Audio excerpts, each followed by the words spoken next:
आप दोनों तो अंदर आ सकते हैं, लेकिन आप अंदर नहीं आ सकते। फिर वो बोलता है कि क्या राहुल अंदर क्यों नहीं आ सकता? और वो बोलता है ज़रूर कोई गलतफ़हमी है। फिर वो बोलता है कि अरे नहीं, नहीं मिस्टर राहुल और अमी तो आ सकते हैं, आप अंदर नहीं आ सकते। आप वापस जाइए शिबरी सर। तो वो बोलता है क्या मैं वापस जाऊँ? मतलब मतलब राहुल को तो अंदर किया और मुझे ही बाहर कर दिया। मैं पक्का उनका सगा बेटा हूँ ना, मुझे तो अब यकीन नहीं हो रहा। शिबरी तुम ठीक हो ना? तो वो बोलता है अरे हाँ हाँ मैं ठीक हूँ मिस्टर राहुल आप चाहिए। और वो वहां पर उसे देख रहा होते हैं और वो बोलते हैं ठीक है हम अंदर जा रहे हैं। और उन्हें शिबरी की टेंशन हो रही थी। शिबरी खुद को कंट्रोल करता है लेकिन उसका मुंह बन जाता है। एक बात बताओ, इन्होंने मैं उनका खुद का बेटा हूँ फिर भी उन्होंने मुझे बाहर क्यों निकाल दिया? तभी दूसरी तरफ हम लमील को देखते हैं जो कि वहां पर काफी खुश होती है और वो वहां पर जाती है और बोलती है कैरन सुनो मुझे तुम्हारी थोड़ी हेल्प चाहिए। वो बोलती है मिस क्या हुआ? वाइकाउंट ओम आए हुए हैं। तो बोलती है क्या? वो आए हुए हैं? तो बोलती है हाँ।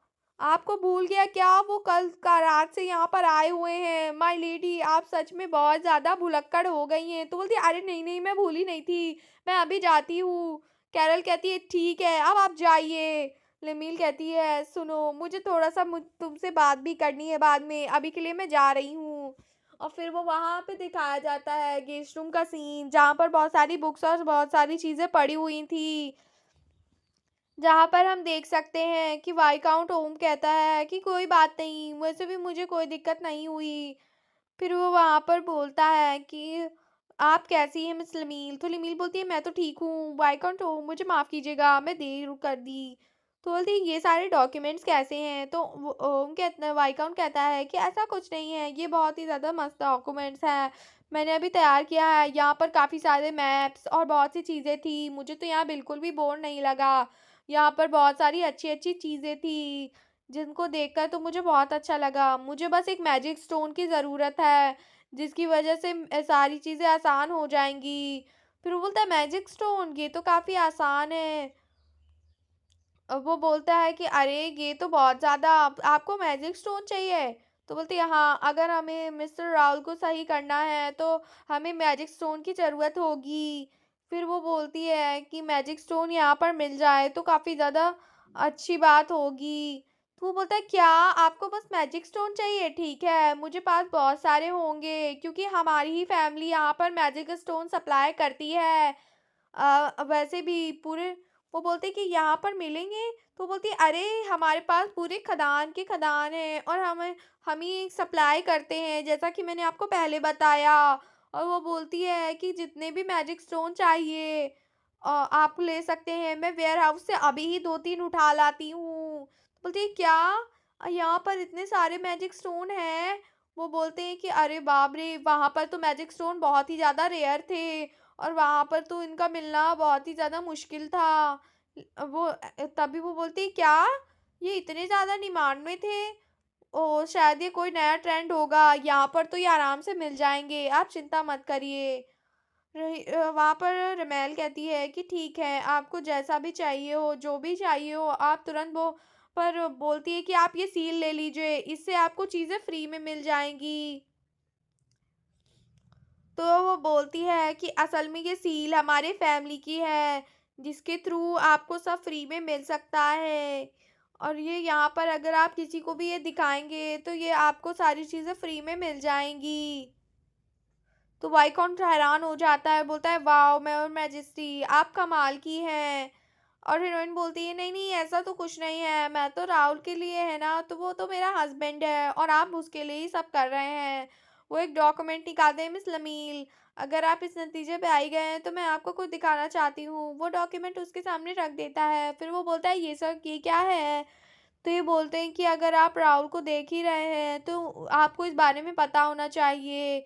तो बोलते हैं किस बारे में? चलो फिर मैं देखती हूँ। तो वो वहाँ पर खोलती है तो उसमें राहुल का सारा डेटा लिखा होता है। राहुल आर्नेन उसकी पूरी डे वन वो जब ऑरा डिसअपियर हुआ और उसके लेग्स डिसअपियर हो गए तो वो एकदम से ही डिप्रेशन में चला गया और वो बिल्कुल भी बात करना बंद कर दिया। फिर डे 7 पर उसने खाना-पीना छोड़ दिया था और वो बिल्कुल गायब हो गई थी उसकी स्ट्रेंथ और फिर वो बिल्कुल ही लाचार हो गया था। ओरिजिनल नॉवल में भी यही हुआ था। सही कहा, ये कितना सैड है। फिर वहाँ पर कुछ लिखा था, ये कब हुआ था? ऐसा कुछ भी हो सकता है? ये तो काफ़ी फ़िक्रमंदी की बात है। उसमें लिखा था कि जिस दिन पेशेंट से पूछा गया था कि उसे क्या हुआ, तो उसकी मेमोरी लॉस हो चुकी थी। उसे कुछ भी याद नहीं था कि आखिरकार क्या हुआ था, क्यों उसका ऑरा गायब हुआ और क्यों उसके पैर पैरालाइज़ हुए। तो बोलते हैं हाँ, सही बात, राहुल को कुछ भी याद नहीं कि आखिरकार ये सब कैसे हुआ था। फिर नमील सोचती है ये सब कैसे हुआ और बैरन डलास आखिरकार ये सारे कातलाना हमले क्यों हो रहे हैं, कौन है जो ब्लैक हुड्स हैं और क्यों क्यों क्यों क्या है, क्या उस मेमोरी में ही सब कुछ है। अगर वो वापस आ जाए वाईकाउंट की मेमोरी तो क्या सब कुछ ठीक हो सकता है, क्या राहुल सब ठीक कर सकता है, आखिरकार उसका ऑथर इतना शेडी क्यों है, उसने क्या लिखा है, आखिरकार उसका ऑर्थर क्या सोच रहा है। तो वो सोचता है कि आखिरकार मैं तो कभी इस स्टोरी में एग्जिस्ट करती ही नहीं थी, मैं तो बस एक साइड कैरेक्टर नोबल लेडी थी जिसका काम तो मस्त था कि बस लड़ना, लेकिन अब मैं इसमें इंटरफेयर कर रही हूँ तो शायद सारी चीज़ें बदल रही हैं। और वो ऐसी बहुत सारी बातें और बहुत सारे सर्कमटेंसेस को सोचने लगती है और बहुत सारी पॉसिबिलिटीज सोचते हुए वो सीन चेंज कर लेती है, बोलती है चलो छोड़ो और राल के पास पहुंच जाती है। राहुल बोलता है हाँ हाँ और उसके सामने काफ़ी सारे डॉक्यूमेंट्स पढ़ रहा होता है। फिर वो बोलता है कि अरे नहीं नहीं कोई स्पेशल बात नहीं है, आप कोई चिंता मत करिएगा। आपने कल जो है डिनर नहीं किया था ना मेरे साथ, इसीलिए मैं सोच रही थी कि क्यों ना हम जो है नाश्ता कर ले इकट्ठे। तो वहाँ बैठ जाती है और कहती है आप इतने सुबह सुबह क्या पढ़ रहे हैं? तो राहुल बताता है कि मैं तो बस हिस्ट्री वगैरह पढ़ रहा था। तो बोलती क्या, ये सारी बुक्स भी एग्जिस्ट करती हैं, आप इतनी मुश्किल किताबें क्यों पढ़ रहे हैं, ये कितनी ज़्यादा एशियंट है, मैं तो कुछ भी नहीं समझ पाऊंगी। हीरोइन बोलती है ये सब पढ़नी ज़रूरी होती है क्या? अच्छा हुआ मैं मिस राहुल नहीं हूँ और मैं तो वो सोच रही हूँ अरे बाप रे मैंने तो कभी ऐसी चीज़ें नहीं की। फिर वो बोलती है कि अरे वो बताता है कि जो लोग आने वाले हैं वो मेरे दोस्त से हैं। तो वो राहुल बोलता है कि मैं काफ़ी सारी बातें करना चाहता हूँ ताकि मैं उनकी सोशल कन्फर्मेशन में सही से फिट हो जाऊँ। मैं नहीं चाहता कि वो मुझे अजनबी समझे और आपकी रेपुटेशन में कोई फ़र्क पड़े। और वो वहाँ पर हीरोइन की तरफ देखने लगता है और बोलता है क्या ऐसा कुछ हो सकता है कि इन्हें बुरा लगा हो? तभी वो बोलती है कि नहीं नहीं मिस्टर राहुल आप ठीक तो हैं, आपको इतना कुछ करने की ज़रूरत नहीं। फिर वो राहुल बोलता है नहीं नहीं मैं अभी नहीं थका हूँ और फिर वो बोलता है कि आप थक गए हैं, आप झूठ बोल रहे हैं। तो बोलता है नहीं नहीं मैं सोया था और मैं बिल्कुल भी थका नहीं हूँ, मिस्टर राहुल आप मुझसे झूठ मत बोलिए, आप थक गए हैं ना। फिर राहुल बोलता है कि अब मैं थका नहीं हूँ, आप चिंता मत करिए, जिस दिन वो टी पार्टी ख़त्म हो जाएगी तो मैं आराम कर लूँगा सही से। फिर वो बोलती है ठीक है फिर वो बोलती है कि अगर आप चाहें तो मैं इस टी पार्टी को कैंसिल कर सकती हूँ। तो बोलती है कि चलिए अच्छा कोई बात नहीं। राहुल बोलता है नहीं नहीं, तो फिर वो बोलती है कि फिर मैं आपकी मदद करूँगी और मैं इस बुक्स को अरेंज कर दूँगी ताकि आपकी हेल्प हो सके। फिर वो बोलती है कि आपको हेल्प लेनी चाहिए और हाँ फैमिली है और आप मेरे हस्बैंड हैं और ये बात आप भूल नहीं सकते। और वो बोलती है कि मैं आपकी वाइफ़ हूँ और आपकी हमेशा ही साथ देने वाली हूँ। वो बोलती है अरे हाँ, ये बात तो सेंस बनाती है, सही कहा आपने माय लेडी। और वो बोलती है ठीक है, मैं हिस्ट्री की बुक्स को ऑर्गेनाइज़ कर देती हूँ और वो ऑर्गेनाइज़ करते-करते उसकी तो रूह ही निकल जाती है। बोलती है राहुल तो इन सारी बुक्स को पढ़ रहा होगा, लेकिन मैं तो भाई इन्हें ऑर्गेनाइज़ करने में ही सिट्टी-बिट्टी गुम हो गई और वो तो भाई सो जाती है चेयर में बैठ के, मुँह खोल के। वो सोचता है कि ये कितनी प्यारी है और शायद ये बहुत ज़्यादा थक गई हैं। फिर वो बोलती है कि जल्दी से मुझे ये सब ख़त्म कर लेना चाहिए और फिर वो सोचता है कि वो कितनी प्यारी है। तो वो बोलती है कि ओह! मैं बहुत देर तक सो गई क्या? और अगलाई लेने लगती है और फिर हमें दिखाया जाता है ओह! मुझे माफ़ कर दीजिएगा और वो काफ़ी ज़्यादा शर्मा जाती है। अरे बाप रे! ये सब मैंने क्या कर दिया? तो वो बोलती है अरे मिस रमील आप तो शाइन कर रही हैं। रुक जाइए। तो वो बोलते क्या? तो वो बोलती है कि अरे मेरी अब तो आपकी आँख लग गई, कोई बात नहीं, आपको इतना बोलने की ज़रूरत नहीं है। फिर वो बोलता है कि अच्छा ठीक है, मिस्टर राहुल आप ठीक तो हैं, आप पूरी रात जागे हैं मेरे हिसाब से तो फिर वो बोलते हैं कि चलो अच्छा हुआ इन्होंने नोटिस नहीं किया कि मैं इन्हें घूर रहा था। फिर वो वहाँ पर बोलती है कि प्लीज़ आप थोड़ा सा रेस्ट कर लें मिस्टर राहुल। फिर वो बोलती हैं कि आपको पता है कि आपको किस बारे में होशियार रहना चाहिए। तो वो बोलती है कि चलो वो सब ठीक है, मुझे अब जहाँ कुछ भी फर्क नहीं पड़ता, मैं जो भी होगा मैं हैंडल कर लूँगी। राहुल बोलता है थैंक यू। और फिर वहाँ पर एक बग्गी दिखाई जाती है जहाँ से कोई आदमी आ रहा था, वो भी बहुत ज़्यादा हैंडसम होता है। और वो बोलता है कि आखिरकार मैं कितने अरसे बाद जा रहा हूँ। वो सोचता है कि क्या सब कुछ वैसे ही होगा जैसे पहले था। फिर हम टी पार्टी का सीन देखते हैं जहाँ पर सभी रॉयल्स बैठे हुए होते हैं और आपस में बातें कर रहे होते हैं। वो बोलते हैं कि कभी रिमेल शादी करेगी, ये तो हमारी सोच से ही बाहर था। और हम ज़्यादा ही बहुत ज़्यादा क्यूरियस हो रहे हैं कि आखिरकार कौन है वो जिससे रमील ने शादी कर ली, वो लड़की जो कि कभी भी शादी का नाम तक नहीं लेती थी। फिर वो वहाँ पर राहुल को देखते हैं और शॉक हो जाते हैं, बोलते हैं वाओ ये कितना हैंडसम है। और ये बात सोच रहे होते हैं कि शायद लगता है इसीलिए रमील भी फंस गई होगी और मतलब इसकी पिघल गई होगी इसकी वो सुंदर आंखों के बीच। ये तो बहुत ज़्यादा शाइन कर रहा है और सभी लोग इसकी खूबसूरती के बारे में बात करने लगते हैं। लोग बोलते हैं कि ये क्या बात है, वाओ वाओ, और ऐसी बातें करने लगते हैं। फिर वहाँ पर ग्रीन हेयर्स का एक लड़का होता है जो कि वही लड़का होता है जो हमने पहले देखा था। फिर बटलर वहाँ पर गला साफ करता है कि आप लोग सर राहुल से मिलिए, तो वो सर राहुल को ग्रीट करने लगते हैं और राहुल भी उन्हें ग्रीट करता है। और वो सब लोग अपना अपना नाम बोलने लगते हैं। मैं हूँ लेडी रमेल का हस्बैंड, मैं हूँ राहुल आर्नेन। और वो भी अपना इंट्रोडक्शन देते हुए काफ़ी मुस्कुराता है और वो दोनों तो उसको देखकर थोड़ा सा ब्लश करती हैं। वो सोचते हैं कि ये लोग कितने अच्छे हैं और वो राहुल वहाँ पर उनके लिए परफेक्ट गिफ्ट्स मंगवाता है जहाँ पर वो बिल्कुल प्रिपरेशन करके आया होता है। उनमें से एक बोलता है टियान, जैसे ही वो अपना गिफ्ट सोचता है कि खोल लूँ क्या, तो वो बोलता है कि अरे लगता है ये सेम गिफ्ट नहीं है, ये सारे अलग अलग हैं, यानी कि सबके लिए पर्सनलाइज किए गए हैं। जैसे ही वहाँ पर वो उसको गिफ्ट को खोलता है तो उसकी फेवरेट बुक वहाँ पर होती है और वो तो बिल्कुल गार्डन गार्डन हो जाता है। बोलता है मैं इस बुक को 3 साल से ढूंढ रहा था मिस्टर राहुल, आपका भला हो कि आपने मुझे ये बुक दी, ये बुक तो मुझे कहीं नहीं मिल रही थी। राहुल बोलता है अरे ऐसी कोई बात नहीं, ये मेरे पास रखी हुई थी इसलिए मुझे लगा कि ये आपके लिए बिल्कुल परफेक्ट गिफ्ट होगी। वो बोलती है हाँ हाँ सही कहा, ये मेरे लिए बहुत ज़्यादा प्रीसियस है और ये एक परफेक्ट गिफ्ट है, आप कमाल के हैं मिस्टर राहुल। तो बोलते कि हाँ ये तो काफ़ी अच्छा स्टार्ट है और सभी को अपने गिफ्ट्स बहुत पसंद आते हैं। तभी राहुल कहता है कुछ तो गड़बड़ है। वो ग्रीन हेयर बॉय वो कभी भी अभी कुछ नहीं बोल रहा और वो कुछ ज़्यादा सैड नज़र आ रहा है। फिर वो सोचता है कि ये चेहरा तो ये जब मैंने देखा तो ये तब से ही उदास है। ये तो मेरेन फैमिली का कॉर्लोस है ना, ये आखिरकार इतना सैड क्यों है? इसको तो यहाँ पर तलवारबाजी पे इंटरेस्ट है। तो मिस्टर कार्लोस आप क्यों बात नहीं कर रहे हैं? आपको तलवारबाजी बहुत पसंद है? तो बोलती है हाँ मुझे तलवारबाजी पसंद है। फिर राहुल सोचता है अरे अब मैं कन्वर्सेशन को आगे कैसे बढ़ाऊँ।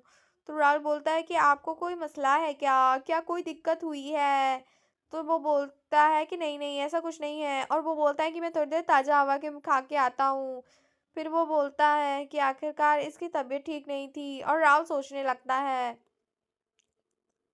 उतने में टीन यान कहता है तो वो बोलती है अरे हाँ आप उसकी फिक्र मत करिए, ज़रूर कोई कैरेज सिकनेस होगी। लेकिन उनमें से एक बोल पड़ता है नहीं नहीं ये मोशन सिकनेस नहीं है, ये ज़रूर लेडी रमील की वजह से होगा। वो बोलती है क्या, मेरा जिक्र कहाँ से आ गया? और हमें बताया जाता है कि रेमिल रिमील भी पीछे से सुन रही होती है सारी बातें। फिर हमें दिखाया जाता है कि अरे सर राहुल को इस बारे में पता होना चाहिए। तो वो बोलते क्या, तो बोलती है अरे ये लड़का कार्लोस ये हमेशा आता रहता था और लेडी रमील के साथ लड़ता था और ये उनका बहुत सारे गिफ्ट भी लाता था और लेडी रमील के बहुत ज़्यादा खास रहता था। और वो हमेशा उनकी तादाद इतनी ज़्यादा लाता था गिफ्ट्स की कि वो गिनने में भी नहीं आते थे। और वो बोलता है ज़रूर वो लेडी रमील को पसंद करता था और आपने उससे शादी कर ली। और वो वहाँ पर चुप हो जाते हैं सभी लोग और राहुल सोचता है हाँ, सही कहा, ऐसा हुआ था। और वो वहाँ पर बोलता है अरे बाप रे, वो लड़का सोचने लगता है कि शायद मैंने कुछ गड़बड़ कह दिया। राहुल बोलता है मुझे कोई बुरा नहीं लगा, आप चिंता मत करिए। तो वो बोलता है आपका मुझे बताने के लिए शुक्रिया। फिर वो वहाँ पर सभी लोग चले जाते हैं। राहुल वहाँ अकेले बैठा था तो वो सोचता है कि ये फीलिंग, मुझे दर्द हो रहा है, मुझे ऐसा लग रहा है कि मेरा दिल फट जाएगा।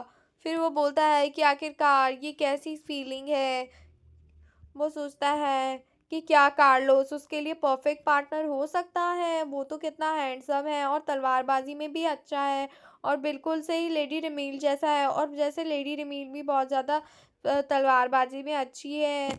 मैं तो रमील के किसी काम का नहीं हूँ, लेकिन अगर उसकी शादी कार्लोस से हुई होती तो वो बहुत ज़्यादा खुश होती। लेकिन अब मेरे पास कोई चूज़ नहीं है, चॉइस नहीं है और लेडी रिमील ने मुझे खुद ही चूज़ किया था। और वो सोचती है लेकिन ये परफेक्ट जोड़ी थी जिसको मैंने ही तोड़ दिया। फिर कोई मुझे बता सकता है कि ये लोग कितने क्लोज थे, मैं जानना चाहता हूँ। नहीं, ऐसा सब छोड़ो, मैं ऐसे ख्यालों को मन में नहीं ला सकता। और ये सब सोच रहा होता है और वो सोचती है कि अगर वो सोचती है कि वो मुझे प्रपोज क्यों करती, अगर वो वहां पर देखता है कि क्या ये तो वही है और इसके हाथ पे रिंग है, यानी कि वो लेडी रमील को प्रपोज करने वाला था।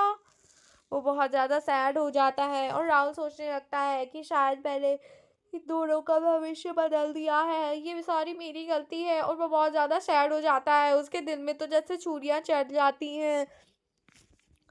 और फिर बाकी लोग सोचते हैं कि वो लोग राहुल कितने अच्छे थे ना, उन्होंने हमारी पसंद का डिनर बनाया और बहुत ही ज़्यादा वो अच्छे हैं।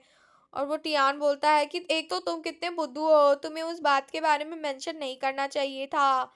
फिर वो बोलता है कि अच्छा, अरे हाँ, मैं माफ़ी चाहता हूँ, वो मेरी ज़बान फिसल गई, मुझे ज़रूर अपनी ज़बान पर कंट्रोल रखना चाहिए था। अरे हाँ, और लेडी रमील ने अगर सुन लिया ना तो वो तुम्हें मार डालेगी, तुम ये बात जानते हो ना। तो बोलता है अरे हाँ, मैं इस बारे में कैसे भूल गया था, प्लीज़ मेरी रक्षा करना। मैं तभी वहाँ लेडी रिमील आ जाती है, वो तो डर के मारे उसकी तो रूह कांप जाती है। और वो बोलता है मुझे माफ़ कर दीजिएगा लेडी रमील, मुझे माफ़ कर दीजिएगा, मुझे बिल्कुल से माफ़ कर दीजिएगा, मैं कि मेरे कोई गलती नहीं है। मैंने सब बता दिया। फिर वो सारी बातें रमील को बता देता है कि तुमने ऐसा ऐसा कहा, वो सारी गलती कार्लोस की है, वो मुंह बनाकर बैठा हुआ था, मुझे माफ कर दीजिए, मैंने उसको ये सब बोला है। और वो बोलती है क्या तुमने राहुल को ऐसी सी बातें बोली है, मैं तुम्हें कभी भी माफ नहीं करूंगी। अब तो मुझे सारी बातें क्लियर करनी पड़ेगी, जरूर क्या वो मुझे पसंद करता था। लाउड रोल वैसे जेलस हो रहे हैं और वो उसके मन में तो लड्डू फूट जाते हैं। और फिर वो बोलती है ओ मेरे लिए लाउडली, ओ माय गॉड, मुझे इतना खुशी क्यों महसूस हो रही है। लॉर्ड राहुल मेरे लिए जेलस हो रहे थे। और फिर वो सोचता है कि अरे हाँ, अब मुझे उसके बारे में भी सोचना चाहिए, शायद वो मेरे से फीलिंग कन्विंस करने वाला था, ये कार्लोस पागल कहीं का। और वैसे भी ये सब मेन लीड की तरह तो मस्त लगेगा। अरे ये मैं सब क्या सोच रही हूँ, नहीं नहीं नहीं, मैं ये सब नहीं कर सकती, नावल में तो ऐसा कुछ नहीं था। वो बोलती है अच्छा ठीक है, अब मैं सारी बात समझ गई हूँ और मैं यहाँ से जा रही हूँ। और फिर वो वहाँ से निकल जाती है। और वो बोलते हैं कि मुझे तो लगा आज हम मैं मरने वाला हूँ और मुझे भी यही लगा था कि मैं वो हमें मार देगी, लेकिन उसने हमें नहीं मारा। वो शादी के बाद से काफ़ी ज़्यादा पोलाइट हो गई है, वो बहुत ज़्यादा रहमदिल हो गई है और अच्छा हुआ हमें फ़ायदा हुआ। और फिर वो दोनों देखते हैं कि एक दरवाजे के पास हमारी रिमेल वहां पर दस्तक दे रही होती है, बोलती है अब हमें कार्लोस को मना करना ही होगा मुझे। कार्लोस वहां पर दरवाजा खोलता है तो वहां पर वो देखता है कि कार्लोस की आंखें काफी लाल होती हैं। वो बोलती है तुम्हें क्या हुआ है कार्लोस, क्या तुम सच में बहुत ज्यादा दुखी हो। तो बोलता है नहीं नहीं, मेरी तो बिल्कुल भी नहीं रोया हूँ और मेरी आंखें बिल्कुल ठीक हैं। तो वो सोचती है ओ माय गॉड, ये तो बहुत सच है, ये मुझे पता क्यों नहीं था। कार्लोस बोलता है क्या आप यहाँ पर क्यों आई हैं। तलमीर बोलती है कि प्लीज़, मुझे तुमसे ये उम्मीद थी नहीं, तुम मुझे पसंद करते हो क्या। तो फिर वो बोलता है कि क्या तुम पागल हो गई हो क्या? वो बोलती है कि तुम मुझे पसंद करना बंद कर दो, और वो कहती है अरे रुको, मतलब अरे सुनो तो बोलती है मतलब तुम्हें पता है ना कि मेरी शादी हो चुकी है। और वो बहुत ऐसे स्टाइल से ये सब बोल रही होती है, तो वो बोलता है अरे तुमने सुना ना मैंने क्या कहा, कि मैंने तुम्हें बहन की नज़र से देखा है। तो गाइज मिलते हैं नेक्स्ट एपिसोड में। Thanks for watching.